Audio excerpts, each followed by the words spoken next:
ಇವತ್ತು ಉಪ್ಪಿಟ್ಟೆ ಕಂಡ್ಲ ಮಾಡೋದು ಪಪ್ಪು. ಆಮೇಲೆ ನಮ್ಮ ಅಪ್ಪ ಹೇಳ್ತೀನಿ, ಅಪ್ಪ ಈ ಮನೆಗೆ ಏನೇನು ಬೇಕು ತಂದು ಕೊಟ್ರೆ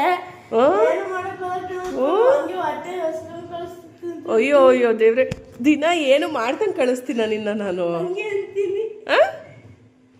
ಲೋಫರ್ ತಂದು ಒಂದಿನ ಉಪ್ಪಿಟ್ಟು ಮಾಡಿದ್ರೆ ಅಡ್ಜಸ್ಟ್ ಮಾಡ್ಕೊಳಕ್ಕಾಗಲ್ವಾ ನಿಮಗೆ?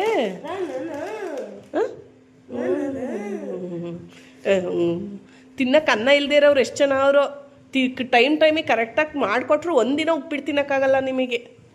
ಇವತ್ತು ನಮ್ಮೂರಲ್ಲಿ ದೇವ್ರೋತ್ಸವ ಇರೋದ್ರಿಂದ ಮನೆಯೆಲ್ಲ ಕ್ಲೀನ್ ಮಾಡಿ ಸ್ನಾನ ಮಾಡಿ ದೇವ್ರ ದೀಪ ಎಲ್ಲ ಹಚ್ಚಿ, ಇವತ್ತು ಚಿರುಗೆ ಪೇರೆಂಟ್ಸ್ ಮೀಟಿಂಗ್ ಇತ್ತು. ಸೊ ಸಂಜೆ 5 ಗಂಟೆಗೆ ಧ್ರುವಿಗೆ ಸ್ನ್ಯಾಕ್ಸ್ ಕೊಡೋಕ್ಕಾಗಲ್ವಲ್ಲ, ಇವಾಗಲೇ ರೆಡಿ ಮಾಡ್ಕೊಂಡು ತೊಗೊಂಡೋಗ್ಬಿಡೋಣ ಪೇರೆಂಟ್ಸ್ ಮೀಟಿಂಗ್ ಹೋಗ್ಬೇಕಾರ್ಲೆ ಅಂತ ಕಡಲೆಕಾಳು ಬೆಳಗ್ಗೆನೇ ಬಿಸಿನೀರಾಕಿ ನೆನಾಕಿದ್ದೆ. ನೆಂದಿದ್ದು ಮೊದಲಿಗೆ 1-2 ವಿಷಲ್ ಓಡಿಸ್ಕೊಬಿಟ್ಟು ಆಮೇಲೆ ಕಡಲೆಕಾಳು ಗೊಜ್ಜೆಲ್ಲ ರೆಡಿ ಮಾಡಿಕೊಂಡೆ. ಪ್ರತಿದಿನ 5 ಗಂಟೆ ಕೊಡ್ತಿದ್ದಿದ್ದು ಸ್ನ್ಯಾಕ್ಸು.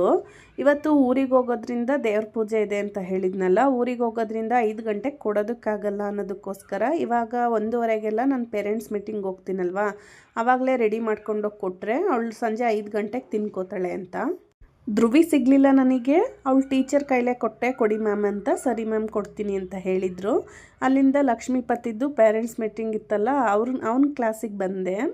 ಅವನೇನು ಅಷ್ಟೊಂದೇನು ಚೆನ್ನಾಗಿ ಮಾಡಿಲ್ಲ ಎಕ್ಸಾಮು, ಬಟ್ ICSE ಬೋರ್ಡ್ ಇರೋದ್ರಿಂದ ಒಂದು 85 ಎಲ್ಲ ತೆಗ್ದಿದ್ದಾನೆ, ಪರವಾಗಿಲ್ಲ.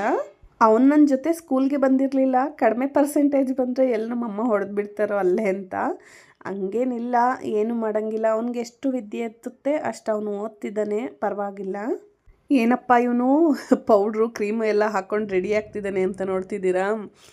ದೇವಸ್ಥಾನದಲ್ಲಿ ಪೂಜೆ ಇದೆ ಊರಲ್ಲಿ ಅಂತ ಹೇಳಿದ್ನಲ್ಲ, ಅಲ್ಲಿ ಹೋಗ್ಬೇಕಾಗಿತ್ತು ಅಂತ ರೆಡಿ ಆಗ್ತಿದ್ದ.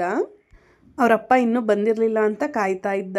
ಅವರಪ್ಪ ಕೆಲಸ ಎಲ್ಲ ಮುಗಿಸಿ ಬರೋವಷ್ಟರಲ್ಲಿ 7:15 ಆಗಿತ್ತು. ನಾವಷ್ಟರಲ್ಲಿ ಅವ್ರು ಬರೋವಷ್ಟರಲ್ಲಿ ರೆಡಿಯಾಗಿದ್ವು. ಬಂದ ತಕ್ಷಣ ಊರಿಗೆ ಹೊರಟು. ಇವತ್ತು ದೇವರು ನಮ್ಮೂರಲ್ಲಿ ದೇವ್ರದ್ದು ಪೂಜೆ ಇತ್ತು, ಹೋಮ ಮತ್ತು ಅನ್ನದಾನ ಎಲ್ಲ ಇತ್ತು. ಸೊ ಹಾಗಾಗಿ ಹೋದ್ವು ಪೂಜೆ ಮುಗಿಸ್ಕೊಂಡು ಬರೋಣ ಅಂತ. ಇವತ್ತು ನಮ್ಮೂರಲ್ಲಿ ಆಂಜನೇಯ ದೇವ್ರನ್ನ ರಾಮನಾಥಪುರ ಒಳಗೆ ತೊಗೊಂಡೋಗಿ ತೊಳೆದು ಅಲ್ಲೆಲ್ಲ ಪೂಜೆ ಮಾಡಿಸ್ಕೊಂಡು, ಅದೇ ಏನು ಜೀವ ತುಂಬಿಸ್ತಾರೆ ಅಂತ ಹೇಳ್ತಾರಲ್ಲ ದೇವರಿಗೆ, ಅದೆಲ್ಲ ಮಾಡಿಸ್ಕೊಂಡು ತಗೊಂಬಂದಿದ್ರು. ಹಾಗಾಗಿ ದೇವ್ರಿಗೆ ಪೂಜೆ ಹೋಮ ಮತ್ತು ಅನ್ನದಾನ ಎಲ್ಲ ಇತ್ತು. ನಮ್ಮೂರಲ್ಲಿ ಇವತ್ತೊಬ್ರದ್ದು ಬರ್ತಡೇ ಇತ್ತು, ಅವ್ರ ಮೊಮ್ಮಗಂದು. ಸೊ ಪೂಜೆ ಜೊತೆಗೆ ಊರ ಜನಕ್ಕೆಲ್ಲ ಊಟ ಆಗ್ತಂಗಾಗುತ್ತೆ ಅಂತ ಅವರು ಊರಿಗೆಲ್ಲ ಊಟನೂ ಮಾಡಿಸಿದ್ರು. ಧ್ರುವಿಗೆ 8:15 ಸ್ಕೂಲ್ ಬಿಟ್ಟಾಗ ಫೋನ್ ಮಾಡಿದ್ಲು, ಅಪ್ಪ ಬನ್ನಿ ನಾನು ಬರ್ತೀನಿ ದೇವಸ್ಥಾನಕ್ಕೆ ಬರಬೇಕು ಅಂತ. ಸೊ ಹಂಗಾಗಿ ಮತ್ತೆ ಅವ್ರು ಚನ್ನರಾಯಪಟ್ಟಣಕ್ಕೆ ಬಂದು ಅವಳನ್ನು ಕರ್ಕೊಂಡು ಬಂದರು. ನಾವು ಪೂಜೆ ಎಲ್ಲ ಮುಗಿಸ್ಕೊಂಡು ಅಲ್ಲಿ ಹೋಮ ಎಲ್ಲ ನೋಡಿಕೊಂಡು ಸ್ವಲ್ಪ ಹೊತ್ತು ಕೂತಿದ್ದೋ. ಅದಾದಮೇಲೆ ಊಟ ಕೊಡೋಕ್ಕೆ ಸ್ಟಾರ್ಟ್ ಮಾಡಿದರು. ನಾವು ಒಂದು 3ನೇ ಹಂತಿಗೇನೋ ಕೂತ್ಕೊಂಡು ಊಟ ಎಲ್ಲ ತುಂಬಾ ಚೆನ್ನಾಗಿ ಮಾಡಿಸಿದ್ರು. ಅದರಲ್ಲೂ ಈ ಕಾಳುಗೊಜ್ಜು ಮಾತ್ರ ಸಖತ್ ಟೇಸ್ಟಿಯಾಗಿತ್ತು ಅಂತಲೇ ಹೇಳ್ಬೋದು. ಮತ್ತು ಊಟ ಎಲ್ಲ ಮುಗಿಸಾದ್ಮೇಲೆ ಧ್ರುವಿನ ಫಸ್ಟ್ ಕರ್ಕೊಬಂದು ಮನೆಗೆ ಬಿಟ್ಟು ಆಮೇಲೆ ನನ್ನ ಮಗನ್ನ ಕರ್ಕೊಂಬರಕ್ಕೆ ಬಂದರು. ಆ ಚಳಿಲಿ 10:30 ರಾತ್ರಿಲಿ ಬರೋ ಅಷ್ಟರಲ್ಲಿ ಕೈ ಕಾಲೆಲ್ಲ ನಡುಗೋಗ್ತಿತ್ತು. ನನ್ನ ಮಗ ಜರ್ಕಿನ್ನೂ ಬಂದಿರಲಿಲ್ಲ, ವೇಲ್ನೇ ಹೊಚ್ಕೊಂಡು ಅಮ್ಮ ಫುಲ್ ಚಳಿ ಅಂತ ಇದು ಮಾಡ್ತಿದ್ದ.